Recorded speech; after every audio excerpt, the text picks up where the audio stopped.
Voy a saludar a María Alejandra Vélez. La profesora María Alejandra es la directora del CESED, que es el Centro de Estudios sobre Drogas de la Universidad de los Andes. Y es que en los próximos días se estará presentando por parte del CESED todo un estudio y una propuesta que desde este centro de investigación se le va a hacer al gobierno nacional para la siguiente etapa del proceso de legalización del cannabis de recreativo, que de todas formas eso está en el Congreso, ¿no? Todavía no ha terminado el trámite.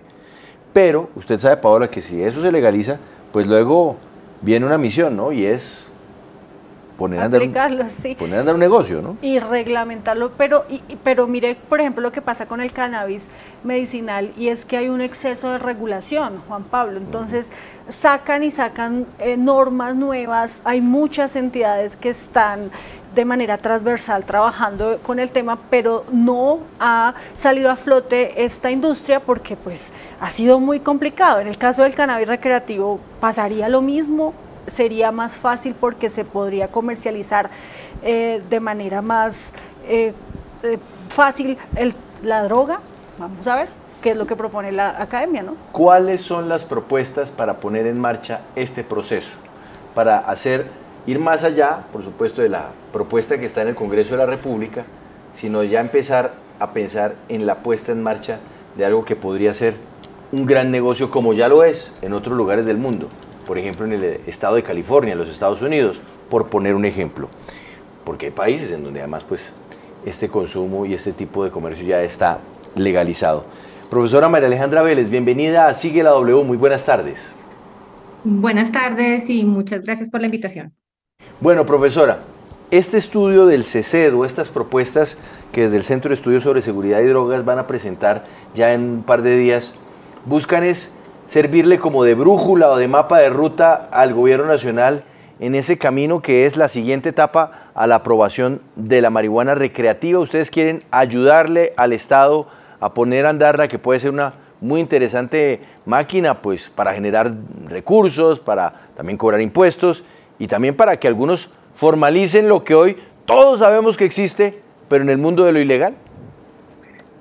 Sí, bueno, solo para aclarar, digamos, esto no es un estudio como tal, es un documento de política que, como dices, tiene unas recomendaciones que hemos planteado desde el CESED para diseñar el mercado del cannabis de uso adulto, que como bien lo dices, en este momento hay un acto legislativo que ya va en quinto debate. Este acto legislativo lo que está tratando de modificar es el artículo 49, donde estaba la prohibición del uso de estupefacientes y del cannabis, quitar esa prohibición, y al quitar esa prohibición daría, digamos, un paso más tranquilo, por decirlo así, para poder regular el mercado. Entonces, lo que está pasando en este momento en el Congreso, el acto legislativo, solamente para modificar el artículo 49.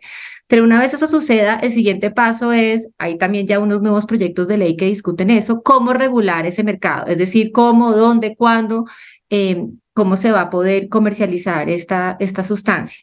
Hay que recordar que en Colombia ya está despenalizado el consumo y de hecho también está autorizado el autocultivo hasta 20 matas. Entonces lo que queremos regular es los otros pedazos de la cadena, la producción y la distribución, porque ya la gente puede de manera legal consumir, pero nadie se pregunta de dónde viene eso que está consumiendo. Entonces, pues es hora, yo creo que ya en este punto deberíamos estar debatiendo los detalles de ese mercado, que por supuesto tiene que ser muy regulado porque estamos hablando de una sustancia que no es inocua, o sea, tiene riesgos. Entonces el punto es cómo vamos a tramitar esos riesgos, reducir esos riesgos, etcétera. Y lo que hacemos en el documento es plantear unos objetivos de política y luego unas recomendaciones para alcanzar esos objetivos. Profesora, y los objetivos, sí. Entremos en detalle justamente en eso, en esa cadena que hablamos de producción y distribución. ¿Cuáles son esas propuestas que se tienen para presentar al gobierno? Es decir, aquí se busca que se legalice, pero desde la producción, y en cada uno de esos procesos, el productor, el que la elabora, el distribuidor, el conocido jíbaro, todos esos elementos o todas esas partes que hacen parte de esa cadena van a tener una legalización a partir de estas propuestas que ustedes tienen. Pues mira, hablemos primero de los objetivos antes de entrar al detalle a las recomendaciones, porque las recomendaciones responden a unos objetivos. Entonces, lo primero es por qué queremos o por qué consideramos que es importante regular el mercado. Primero, para tener un enfoque de salud pública, y esto implica prevenir el consumo problemático, prevenir el acceso a menores de edad y proveer unos, digamos, entornos seguros y un consumo seguro para el que ya lo está haciendo. Segundo, la regulación del cannabis permitiría construir un mercado, digamos, justo, que sea una oportunidad para reparar históricamente a las poblaciones que históricamente fueron, digamos, más afectadas por la guerra contra las drogas, los pequeños productores, incluso pues las personas que vendían esta sustancia en las ciudades. Y tercero, permitiría mejorar las condiciones de seguridad, tanto urbana o rural. Si bien la marihuana no es la droga más importante en términos de producción como es la cocaína, pues de todas maneras son unas rentas ilegales que nutren unos mercados ilegales que nutren unas organizaciones criminales. Así que al reducir el mercado ilegal, pues también reducimos las rentas de esos grupos.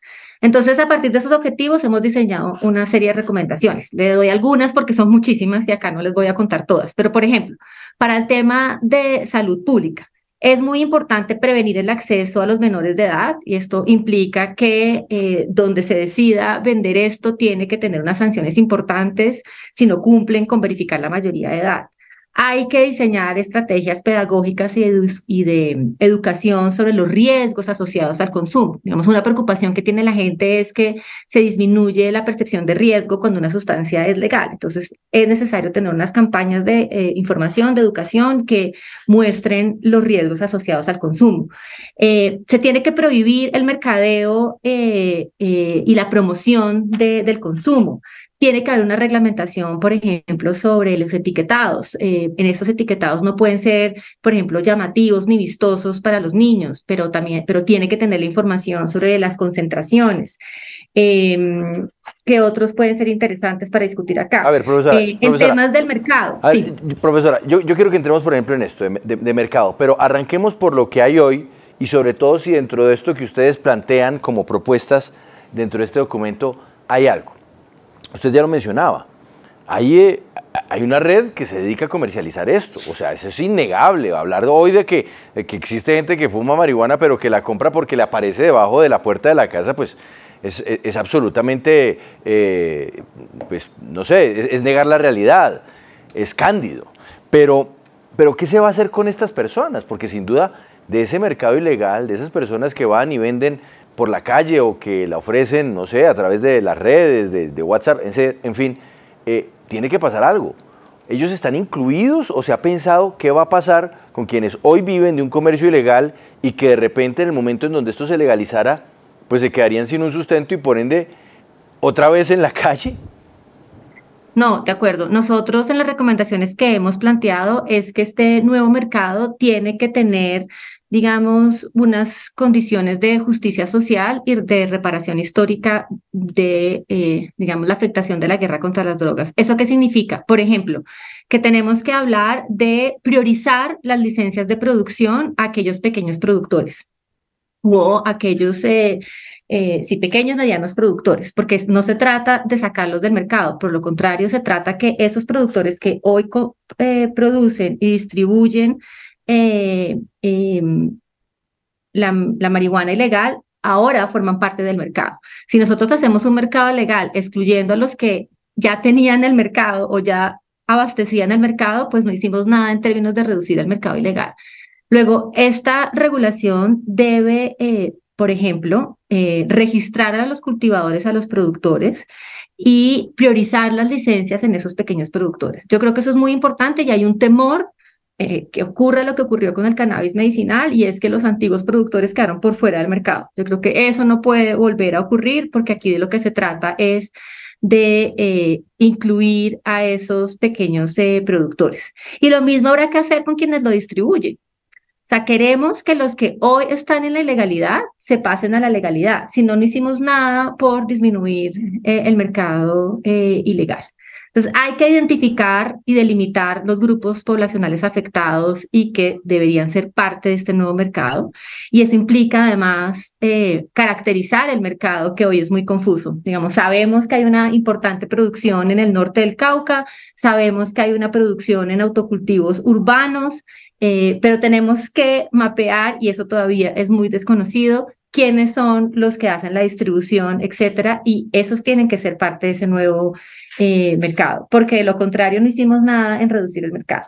Hay que empezar a hacer, por ejemplo, caracterización de las muestras que están en el mercado para poder determinar las concentraciones y poder proveer esa información. Profesora. Entonces, hay que, por ejemplo, establecer amnistías con las personas encarceladas profesora, por ese tema. Yo quería preguntarle sobre ese tema, sobre la amnistía de personas que están relacionadas con delitos que tienen que ver con cannabis. ¿En qué consiste esa propuesta? ¿Y de qué personas que están detenidas o están pagando alguna condena estamos hablando? Pues tenemos que empezar a ver quién está eso está muy claro, quién está en las cárceles por delitos asociados al cannabis, y tiene que haber un proceso, y yo no soy abogada, ya los detalles tenemos que mirarlos con mis colegas, pero hay que empezar a desarrollar un proceso de amnistía para eso, porque no tendría sentido que hoy la gente esté encarcelada por algo que ya es legal. Por ejemplo, en Estados Unidos, en Nueva York, lo que han hecho es darle prioridad a aquellas personas que habían sido condenadas por delitos asociados a la distribución del cannabis. Fueron los primeros que tuvieron licencia para los dispensarios donde se vende el cannabis. Entonces tenemos que empezar a incluir a toda esa población. Lo que no puede pasar es que ahora tengamos un mercado regulado y toda la gente que antes estaba en el mercado quede por fuera. Claro, hay muchas cosas para discutir. ¿Cómo van a ser los tipos digamos, los modelos de puntos de venta? Solo se le van a licencias a unas personas inicialmente y luego a otras. Digamos, hay unas recomendaciones que nosotros ponemos ahí que son de debate. Es decir, estos son los elementos que debemos tener en cuenta y que debemos debatir. Pero adentrémonos en eso, profesora. Adentrémonos en eso. Un modelo de punto de venta dentro de la propuesta que ustedes hacen desde el CESED. ¿Qué es lo que le están diciendo al Estado colombiano? ¿Cómo debería operar esto? Esto debería ser, no sé, como en un bar que en la entrada le piden a uno: identifíquese, muestre la cédula, y entonces si muestra la cédula puede entrar, y luego adentro cómo es, hasta dónde podría darse, no sé, estoy pensando como en Ámsterdam, en donde la gente puede comprar y fumar al interior de los locales, o como en los Estados Unidos, en donde le toca llevar a la casa o a lugares más privados. ¿Cómo funciona la propuesta que ustedes hacen? Aún no nos hemos, digamos, casado con un solo modelo. Yo creo que eso es algo que hay que discutir de manera amplia. Yo creo que tiene que haber, y lo que planteamos ahí es que tenemos que tener digamos, un modelo donde pueda haber dispensarios, donde pueda haber clubes de consumo, y por supuesto estos dispensarios deberían tener todas las restricciones de acceso a los menores de edad. Pero también podemos discutir lo que pasó en Uruguay. En Uruguay es un modelo, digamos, monopolizado por las droguerías, por el Estado, donde la gente tiene que registrarse. Yo creo que eso todavía está en discusión. Yo creo que todavía tenemos que llegar a consensos de cómo armamos un modelo en que no excluyamos a los que ya participaban en el mercado, pero donde podamos controlar el acceso. Yo aquí, abuelo de pájaro, y lo que decimos en ese documento es que necesitamos un sistema que permita varios lugares de compra, obviamente regulados, para que los consumidores que ya están consumiendo puedan acceder. Otras cosas que discutimos, por ejemplo, no llegamos a los detalles de los impuestos, pero sí mencionamos lo siguiente, y ustedes ahí en la introducción decían que el tema del mercado podría ser una forma de recaudar impuestos. Sí y no, digamos, los impuestos eventualmente podrían ser importantes y ser una fuente de recursos para el gobierno, pero en un mercado que estamos pasando de la ilegalidad a lo legal, si ponemos impuestos muy altos, entonces pues el precio va a ser mucho más alto en el mercado legal y no va a haber incentivos para que la gente lo compre en el mercado legal, y van a continuar en el ilegal. Entonces, esa es una discusión que hay que hacer con expertos en temas fiscales, que hay que hacer con expertos en temas de este mercado, para empezar a determinar cuál podría ser un impuesto razonable que mande la señal de que esto no es un consumo deseado, que recaude impuestos, pero que no se pierda el objetivo de reducir el mercado ilegal. Pero además Entonces, todos esos hay un detalles riesgo, hay un hay que riesgo. empezar a discutirlos. Pero hay ¿Sí? un riesgo además, profesor, en lo que usted señala, o bueno, no sé si calificarlo como riesgo, pero sí una dificultad. Y es que efectivamente, con pago de impuestos o no pago de impuestos, pues la diferencia entre el que vende en la calle y el que monta un local es que el que monta un local tiene que pagar el local, tiene que pagar energía, tiene que pagar servicios, en fin, administración, dependiendo de si está en un centro comercial o no. Y eso hace que los costos se incrementen. ¿Cómo hacer para que no termine aquí dándose una competencia entre un mercado ilegal que seguiría existiendo versus un mercado de lo legal que tendría, digamos, esa complejidad de los altos costos? Porque, no sé, se me viene a la cabeza lo que pasa con la venta de licor en algunos lugares donde es mucho más barato que en los distribuidores oficiales, en donde uno no sabe si le están vendiendo o licor de contrabando o licor adulterado, pero hay quienes van y compran allí porque les sale más barato que en otro lugar, apoyándose un mercado de lo ilegal. ¿Aquí no podrían terminar replicándose algo así? Sin duda, y esa es una limitación, digamos, de la regulación, y es que la regulación no va a eliminar el mercado ilegal de inmediato, por esas y otras razones, pero va a empezar a reducirlo. ¿Cuáles son los beneficios del mercado legal, digamos, desde el punto de vista del consumidor? Y es que en ese mercado legal puede, digamos, tener una trazabilidad del producto, saber los componentes del producto, saber si está contaminado o no, saber las concentraciones de THC, tener información. Ahora la gente está consumiendo cosas que no sabe si son seguras o no, etcétera. Entonces, desde el punto de vista del consumidor, pues un mercado legal permitiría un consumo más seguro.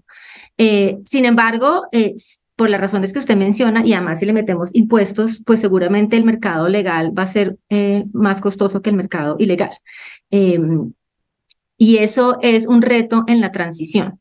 Y ese es el reto que tiene el mercado legal, y es empezar por diferentes razones, entre las cuales está la posibilidad de un consumo seguro, empezar a reducir ese mercado ilegal. Por eso no podemos ser, digamos, apostarle a un recaudo de impuestos grandísimo, porque si entonces además de todo es carísimo el producto, pues la gente no lo va a comprar.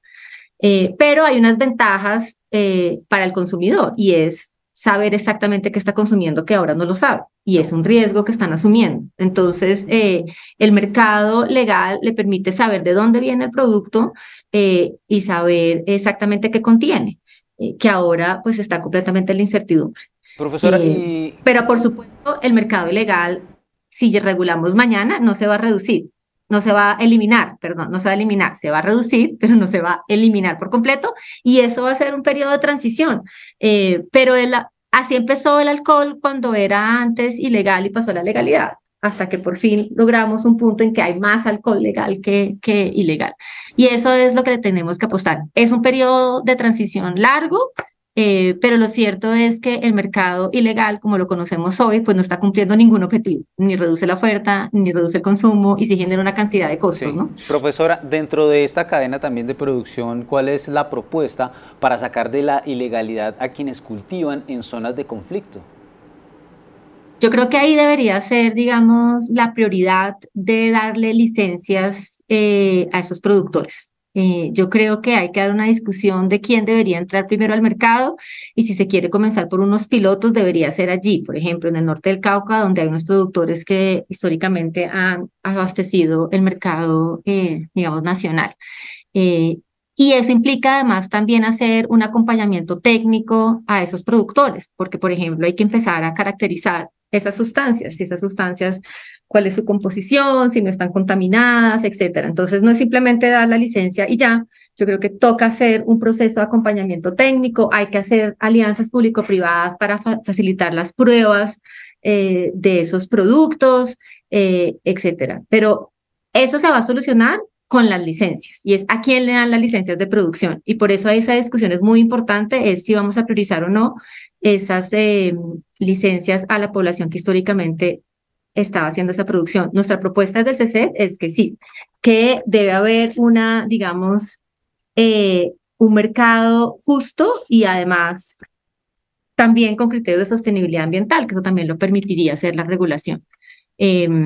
Entonces, pues esos son los detalles que, digamos, tanto el Ejecutivo como el Legislativo tiene que empezar a discutir y es cada uno de esos pedazos del mercado que hay que pensar. Entonces, nuestro documento en algunos casos plantea recomendaciones concretas, en otros identifica los temas que hay que discutir. Y lo planteamos así porque todavía hay pros y contras de cualquier decisión que se tome. Pros y contras de priorizar, pros y contras de poner un límite, pros y contras, ¿no? Entonces, planteamos los elementos que hay que empezar a tomar decisiones y que eso debería estar liderado desde el gobierno por el Ministerio de Justicia, pero en articulación con el Ministerio de Agricultura, por supuesto, y con el Ministerio de Salud y también eventualmente con el Ministerio de Educación, por ejemplo.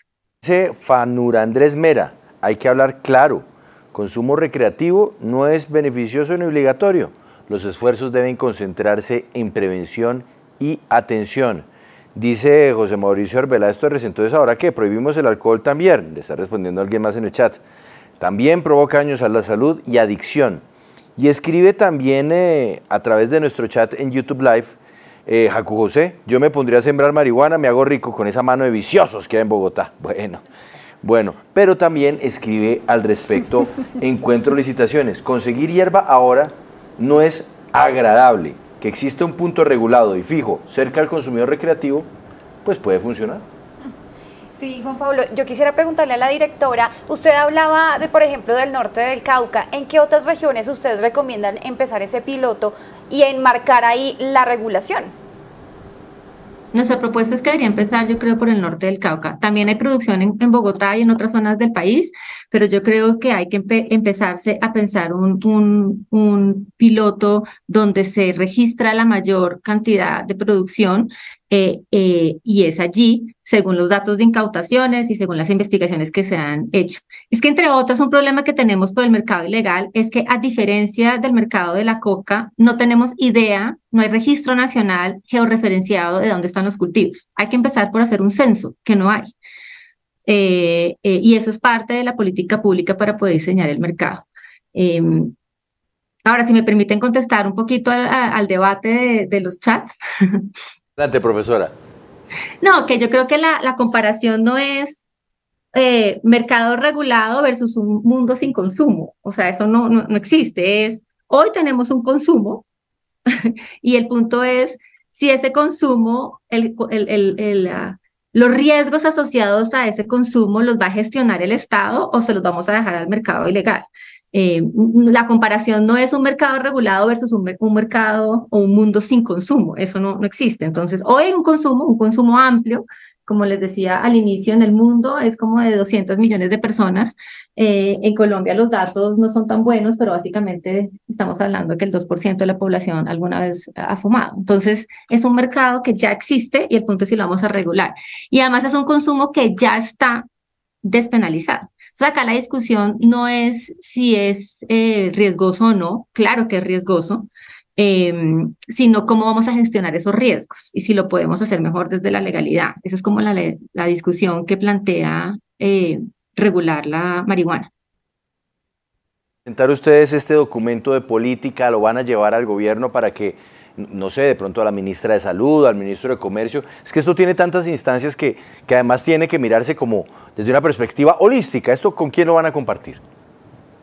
Sí, este documento pues ya está de libre acceso en nuestra página web, pero el lunes vamos a hacer un evento en la Universidad de los Andes donde esperamos que asistan representantes o funcionarios del Ministerio de Agricultura, del Ministerio de Salud y van a venir algunos congresistas que ya están confirmados para discutir en diferentes paneles, uno sobre desarrollo rural, uno sobre salud y otro sobre la situación del Congreso hoy alrededor de ese tema para ya empezar a discutir los detalles. Sin embargo, también se lo mandaremos a todos los que sean relevantes. Pero pues es un documento que está a la discusión pública para que como sociedad civil también empecemos a discutir los detalles, el gremio médico, etcétera. ¿Usted cree, como pregunta final, que Colombia, a pesar de ser un país muy conservador, porque lo somos, está lista para dar este paso? ¿Estamos listos para ver, no sé si en centros comerciales, pero sí tal vez en locales, en la calle, en algunos lugares, tanto de grandes como de pequeñas ciudades, espacios para la compra libre, por supuesto regulada, pero libre, de productos de marihuana o de la marihuana misma? Si no le digamos libre, porque entonces la gente se asusta con la compra, digamos, legal Yo creo que sí, yo creo que estamos listos, yo creo que es necesario, yo creo que no podemos esperar más. Hay 13 estados de Estados Unidos que ya lo hicieron. Canadá ya lo hizo, Uruguay ya lo hizo, y Colombia ha enfrentado desproporcionalmente la guerra contra las drogas. Si no empieza a regular un mercado como el del cannabis, no tenemos esperanzas para empezar a regular otros mercados a futuro. Entonces yo creo que nunca antes habíamos llegado en esta discusión hasta un quinto debate para el acto legislativo. Yo creo que la sociedad entiende o debería empezar a entender que el status quo pues no ha hecho mucho por los supuestos objetivos de salud pública. Entonces yo creo que, o yo esperaría más bien que diéramos el paso para empezar a afrontar esto de otra manera.